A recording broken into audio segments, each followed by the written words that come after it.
Hello everyone, welcome back to your channel. हम पहले ही बता चुके हैं कि हम एक नए सीरीज लेके आ गए हैं, वो है नीट फिजिक्स का सीरीज।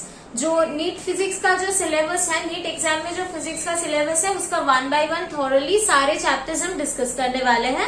नीट के एस्पिरेंट्स के लिए ये बहुत जरूरी है। ज्यादा थ्योरी पोर्शन डिस्कस नहीं होगा, ज्यादा डेरिवेशंस डिस्कस नहीं होगा। जितना थ्योरी पोर्शन जरूरी है, जितना फॉर्मूला जरूरी है, न्यूमेरिकल जरूरी है, नीट के लिए जितना जरूरी है वही हम डिस्कस करने वाले हैं इस सीरीज में। अगर आप नीट देना चाह रहे हो 2024 में, तो ये सीरीज आपके लिए बहुत इंपॉर्टेंट होने वाली है। ओके, तो आज का ये फर्स्ट वीडियो है हमारा इस सीरीज का। फर्स्ट वीडियो में हम डिस्कस करेंगे वेक्टर चैप्टर को लेके। ओके, तो आज हम वेक्टर को डिस्कस करने वाले हैं, वेक्टर चैप्टर डिस्कस करने वाले हैं। तो let's start. Before starting the video, I will request you please like, share and subscribe the channel to get more videos like this. Vector जब हम डिस्कस कर रहे हैं तो दो चीज हमें जानना जरूरी है, what is scalar and what is vector, right. Scalar क्या होता है? जिसका सिर्फ मैग्नीट्यूड होता है उसको हम स्केलर कहते हैं, और जिसका मैग्नीट्यूड और डायरेक्शन बोथ होते हैं, मैग्नीट्यूड एंड डायरेक्शन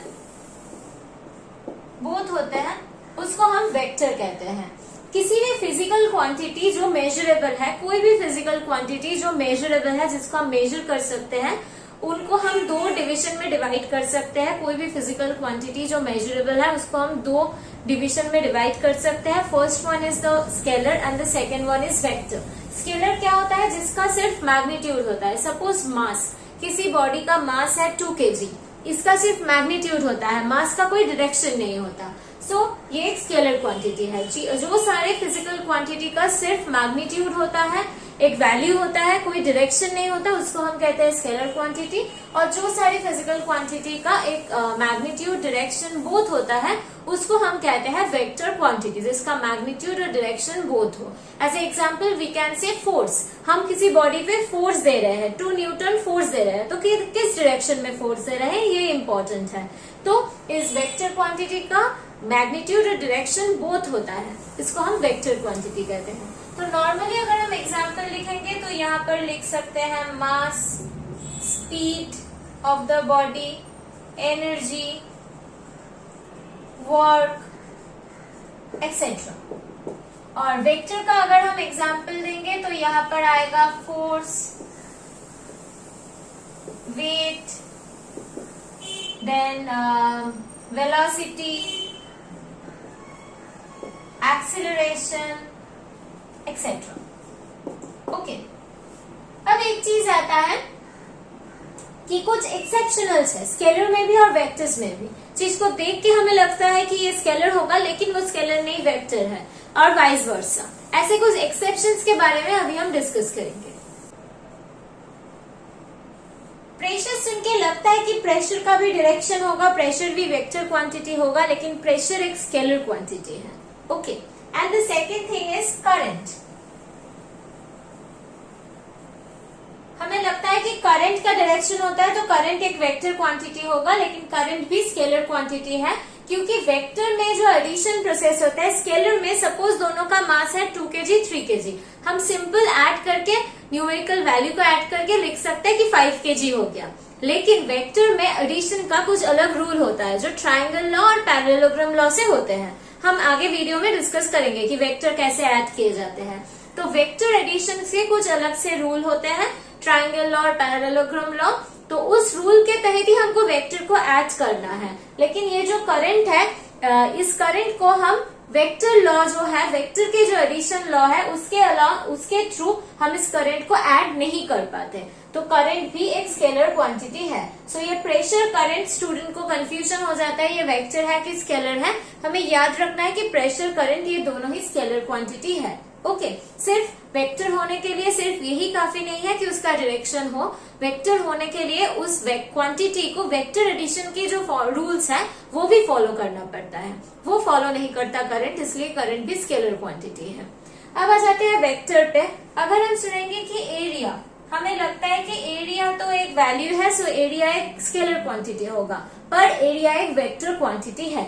ये स्केलर क्वांटिटी नहीं है, ये वेक्टर क्वांटिटी है। सपोज ये वाला प्लेट है, इसका एरिया हमें निकालना है, तो इस एरिया को हम एरिया वेक्टर के थ्रू दिखा सकते हैं और इस एरिया वेक्टर का डायरेक्शन होगा परपेंडिकुलर टू द सरफेस।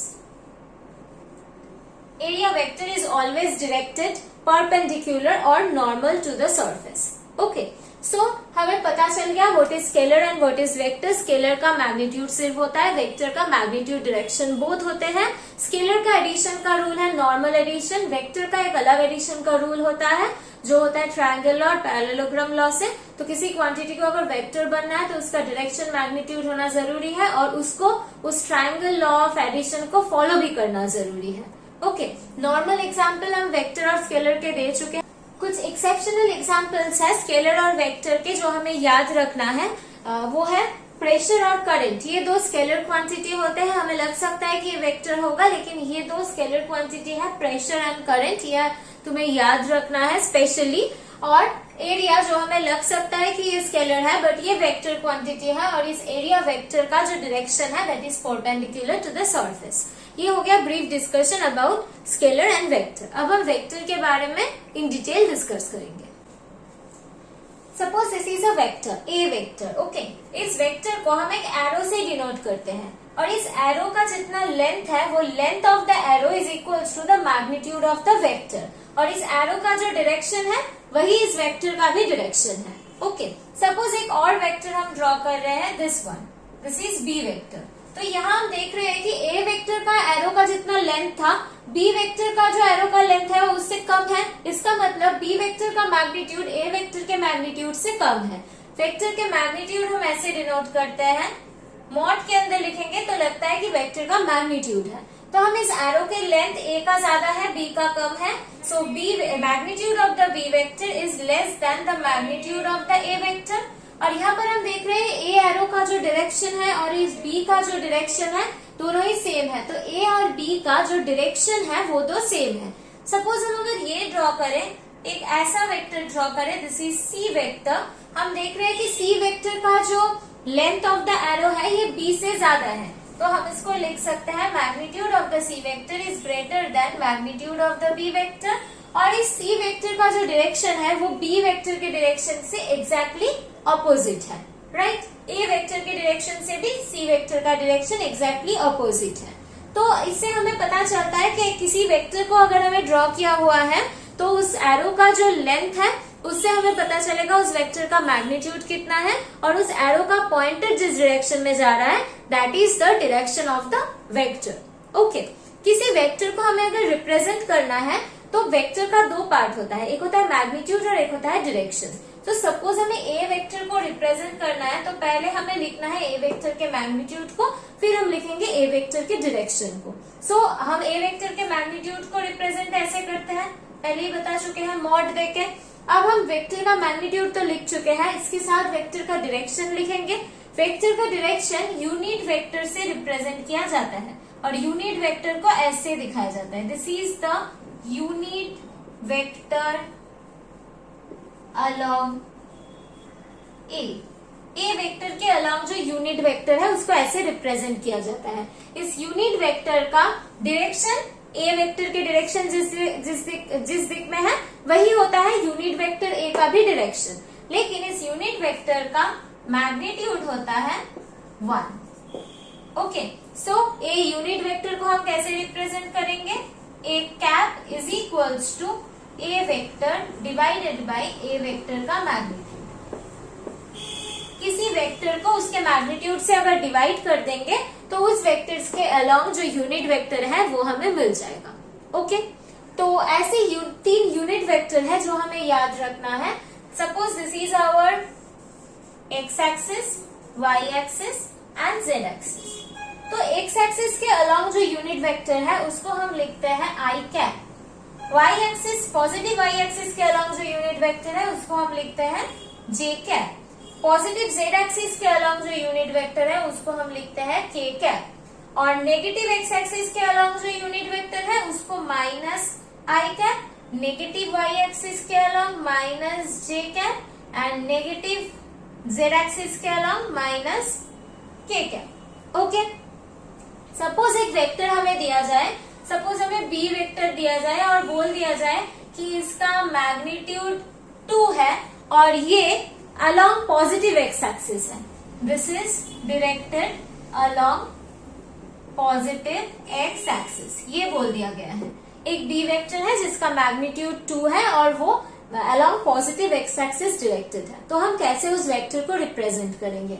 हम पहले ही बता चुके हैं, किसी वेक्टर को रिप्रेजेंट करने के लिए पहले उसका मैग्नीट्यूड लिखना है। सो मैग्नीट्यूड है 2, तो इसको लिखेंगे हम 2।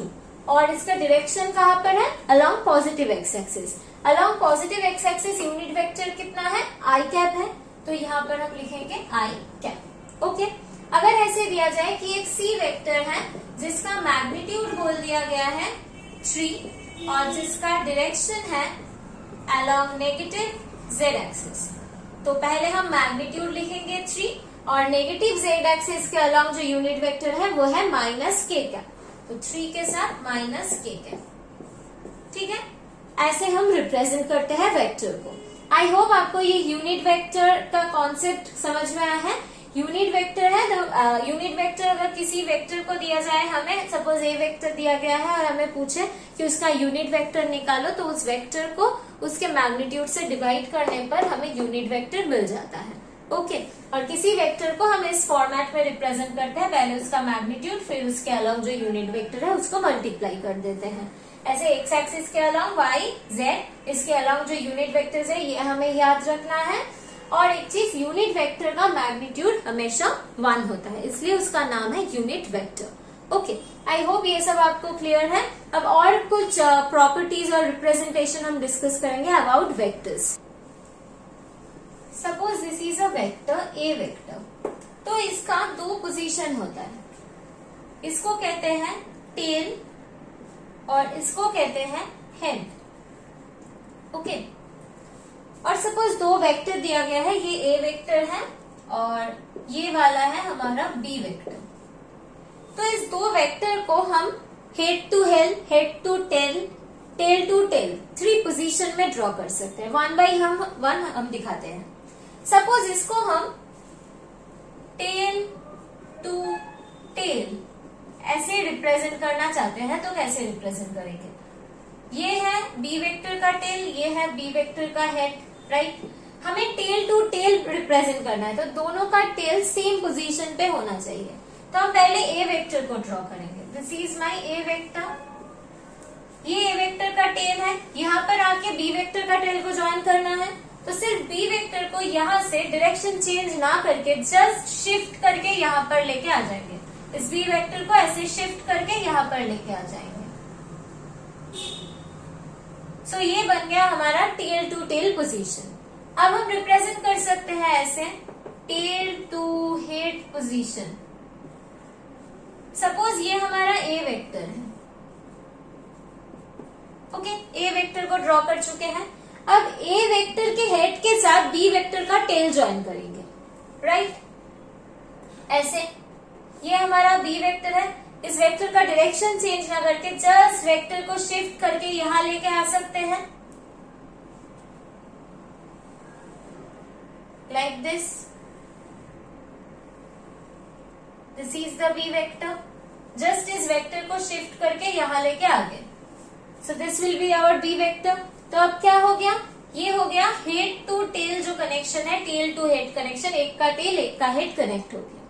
अब हम एक और चीज कर सकते हैं which is head to head connection. 2 vector का हेड कनेक्ट कर सकते हैं। This is our B vector and this is our A vector. Now they are head to head connected, right? 3 position में ऐसे हम कनेक्ट कर चुके हैं, कर सकते हैं।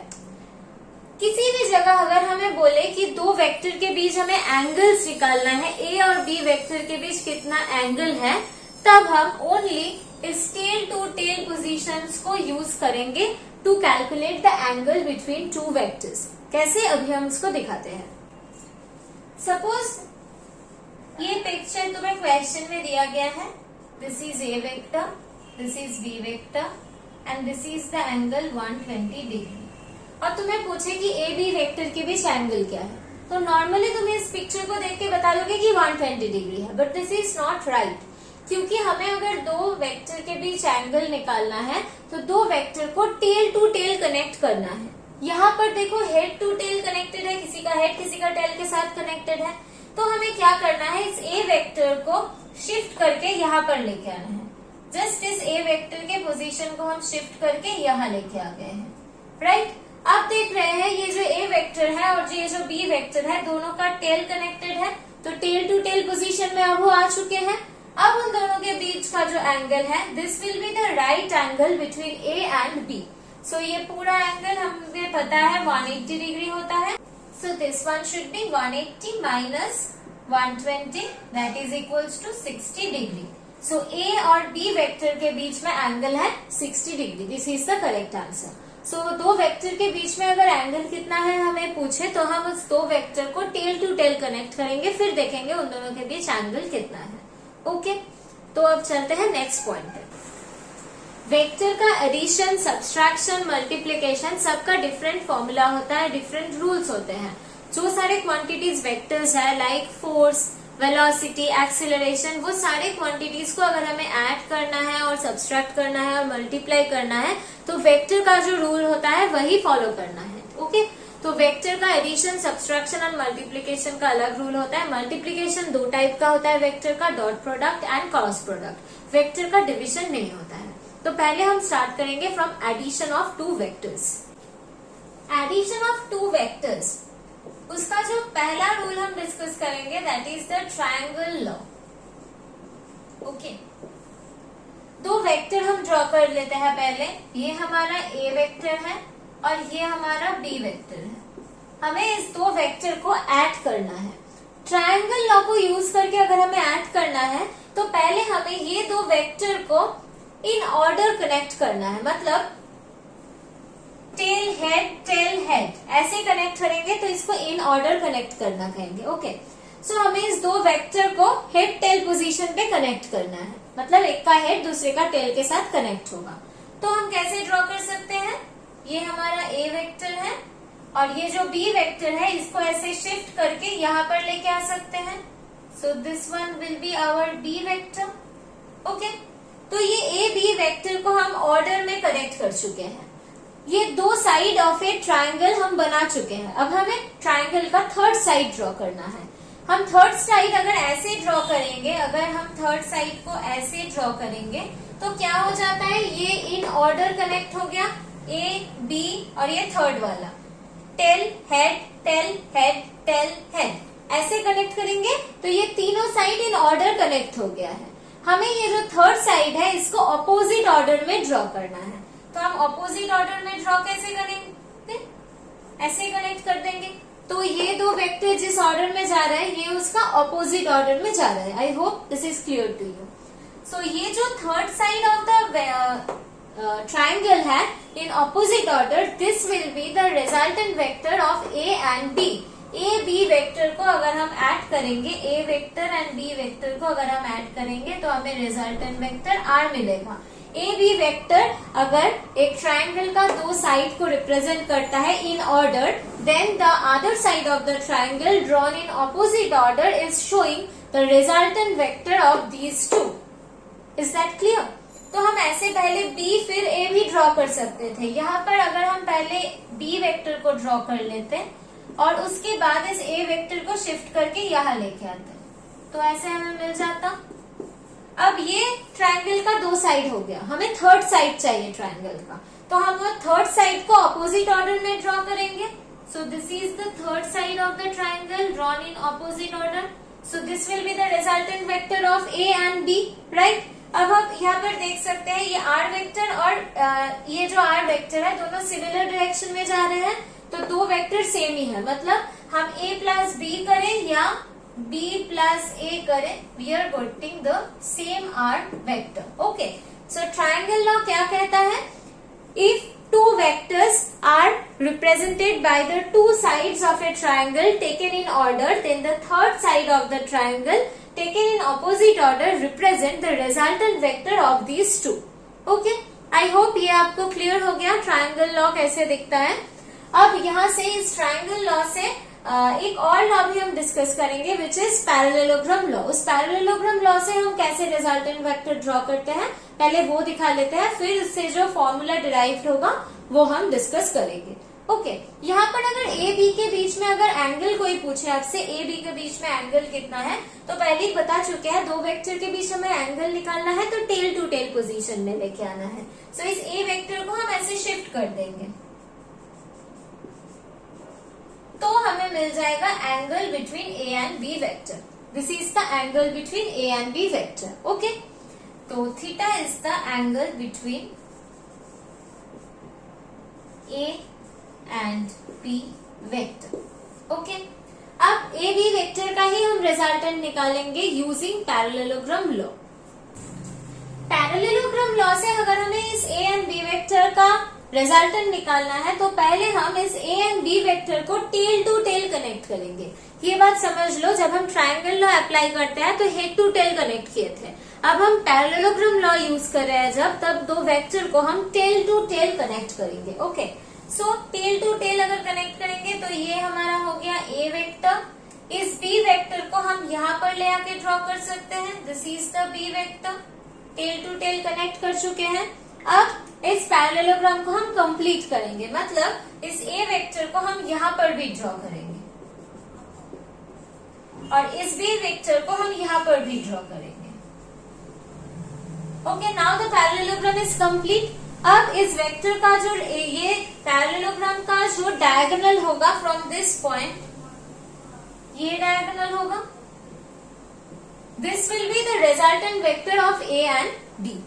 ओके, सो हम जब ट्रायंगल लॉ यूज कर रहे थे तब क्या कर रहे थे, दो वेक्टर को हेड टू टेल कनेक्ट कर रहे थे, मतलब ये वाला ए वेक्टर, ये वाला B vector, head to tail connect कर रहे थे। फिर जो थर्ड साइड होगा उसको हम ऑपोजिट ऑर्डर में कनेक्ट कर रहे थे तो हमें रिजल्टेंट मिल रहा था। अब इस पैरेललोग्राम लॉ के ए और बी को हमें टेल टू टेल कनेक्ट करना है और फिर पैरेललोग्राम को कंप्लीट करना है। फिर जो डायगोनल होगा from this common point of A and B, this will be the resultant vector of A and B. Okay, अब अगर इस पिक्चर में हमें बोले कि ए बी के बीच का एंगल कितना है, so this will be the angle between A and B vector. Okay, और ट्रायंगल में हमें इस ए वेक्टर को ऐसे फॉरवर्ड करके दिखाना पड़ता था, this will be the angle between A and B vector. I hope this is clear to you. Now we will discuss ये triangle law and parallelogram law. किसी भी लॉ से हम रिजल्टेंट निकाले, रिजल्टेंट तो सेम ही निकलेगा और उस रिजल्टेंट का मैग्नीट्यूड कितना होगा, डायरेक्शन कितना होगा, उसका जो फॉर्मूला है अब हम वो डिस्कस करेंगे। ए बी वेक्टर का हम रिजल्टेंट अगर पैरेललोग्राम से निकाले तो ऐसा होगा, अगर ट्रायंगल से निकाले तो ऐसा होगा। किसी भी प्रोसेस यूज कर ले, वैल्यू सेम ही आना है। तो ये जो रिजल्टेंट वेक्टर है उसका मैग्नीट्यूड होगा √a² + b² + 2ab cos theta.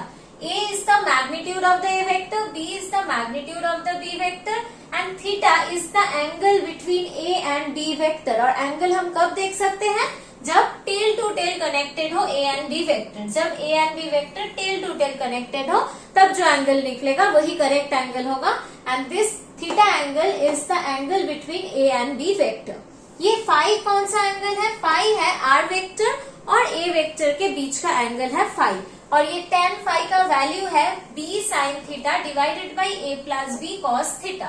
b sin theta divided by a plus b cos theta, ये tan फाई का एंगल का वैल्यू है।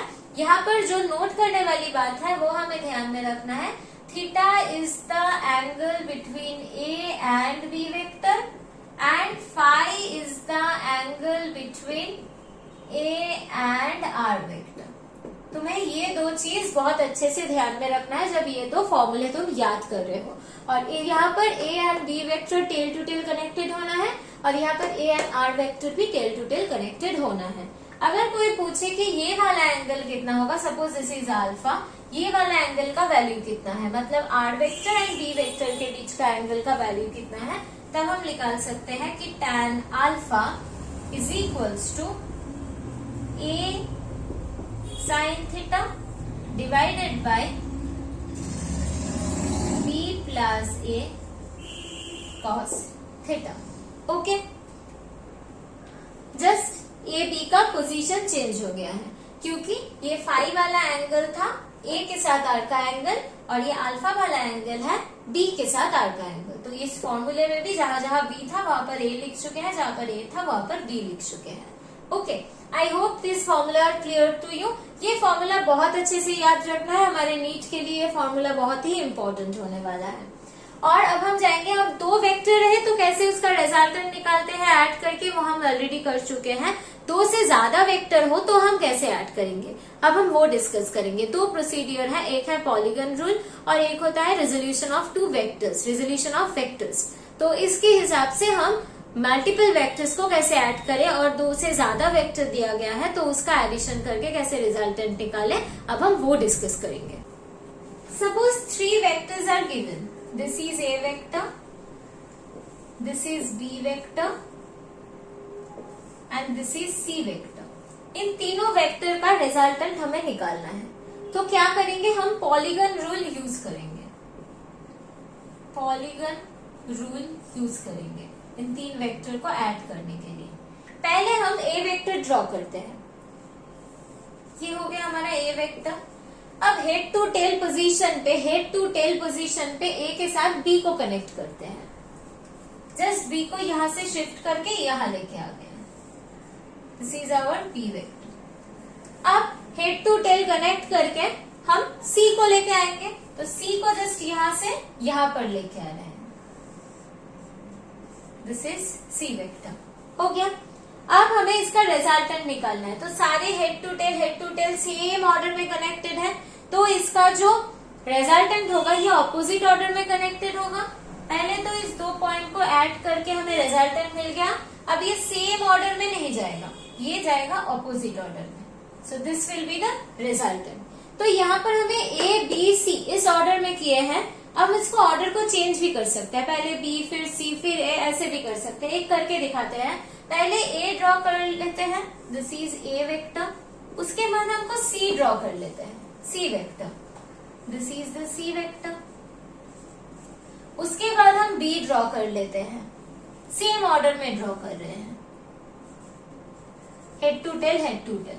अब हमें इसका रिजल्टेंट ड्रॉ करना है इन ऑपोजिट ऑर्डर, तो हम इसको कनेक्ट करते हैं, दिस इज द रिजल्टेंट। लेकिन हेड टू टेल ऑर्डर में नहीं कनेक्ट करेंगे, ये tail head tail head tail head, तो यहाँ पर टेल हेड नहीं होगा, ऑपोजिट होगा, राइट।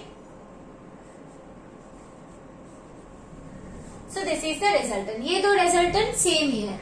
ऐसे हम पहले ए और पहले बी कौन ले रहे हैं ये जरूरी नहीं है, क्योंकि A plus B plus C जो होता है वही होता है A plus C plus B, same ही होता है। तो पहले कौन किसको ले रहे हैं और बाद में किसको ले रहे हैं, this are not important here. Here what is important कि हम ए बी सी को पहले सेम ऑर्डर में लेंगे, tail head tail head tail head. लेकिन ये वाला टेल हेड नहीं जाएगा, ये वाला ऑपोजिट हो जाएगा। ओके, सो सारे ये एक पॉलीगन है, इस पॉलीगन का सारे साइड जो है वो सेम ऑर्डर में होगा। वेक्टर्स को देके जो हम बना रहे हैं सारे साइड्स ऑफ द पॉलीगन वो सारे सेम ऑर्डर पे होगा, और ये फाइनल जो रिजल्टेंट होगा वो ऑपोजिट ऑर्डर में होगा। तो हमें फाइनल रिजल्टेंट वेक्टर मिल जाएगा। हाउ टू ड्रॉ, ये 3 वेक्टर देके हमने दिखाया, 5-6 जितने सारे वेक्टर हो सबको लेके हम ये पॉलीगन रूल अप्लाई कर सकते हैं। लेकिन इसका कोई फॉर्मूला या कोई रिजल्टेंट का फॉर्मूला, इसका क्या फॉर्मूला निकल रहा है रिजल्टेंट का, ऐसा कोई एनालिटिक फॉर्मूला नहीं है। ओके, तो हम फॉर्मूले बेसिस से अगर हमें कुछ वैल्यू चाहिए, अगर हमें पिक्टोरियल रिप्रेजेंटेशन चाहिए तो ये पॉलीगन रूल से कर सकते हैं। लेकिन अगर हमें मैथमेटिकली डिराइव करना है तो हमें एक और प्रोसीड्योर फॉलो करना है, that is the resolution of vectors. जो हम एक दो से ज्यादा वेक्टर्स का अगर हमें रिजल्टेंट का वैल्यू निकालना है तो हम इस रेजोल्यूशन ऑफ वेक्टर्स के थ्रू निकाल सकते हैं। तो वो वाला देख लेते हैं। सपोज ये हमारा ए वेक्टर है, ये एक्स एक्सिस है, ये वाई एक्सिस है। ए वेक्टर एक्स एक्सिस के साथ थीटा एंगल बनाया हुआ है, और यहाँ पर हम एक बी वेक्टर ड्रॉ कर रहे हैं। ये बी वेक्टर एक्स एक्सिस के साथ फाई एंगल बनाया हुआ है। तो इस ए वेक्टर को हम दो कंपोनेंट में डिवाइड कर लेंगे, एक अलोंग एक्स एक्सिस, एक along Y axis. Along X axis component हो गया ये वाला X, along Y axis component हो गया ये वाला ए वाई, ये वाला, okay, A Y this one.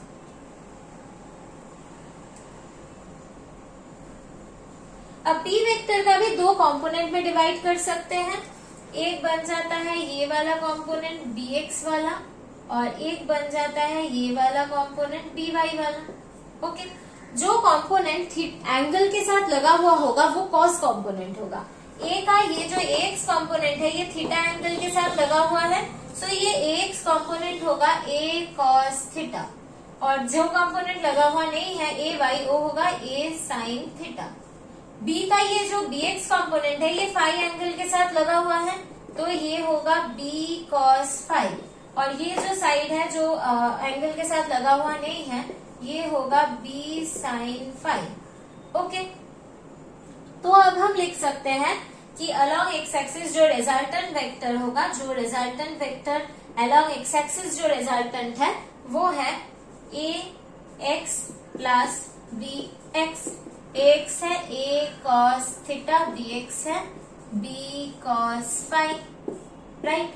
और ये जो रिजल्टेंट y कंपोनेंट है ये है A Y plus B Y, so ये वाला है A sine theta plus A sine phi, right. ये आर एक्स ये आर वाई हो गया। तो जो रिजल्टेंट वेक्टर होगा ए और बी का उसको हम लिख सकते हैं कि a plus b is equals to resultant r.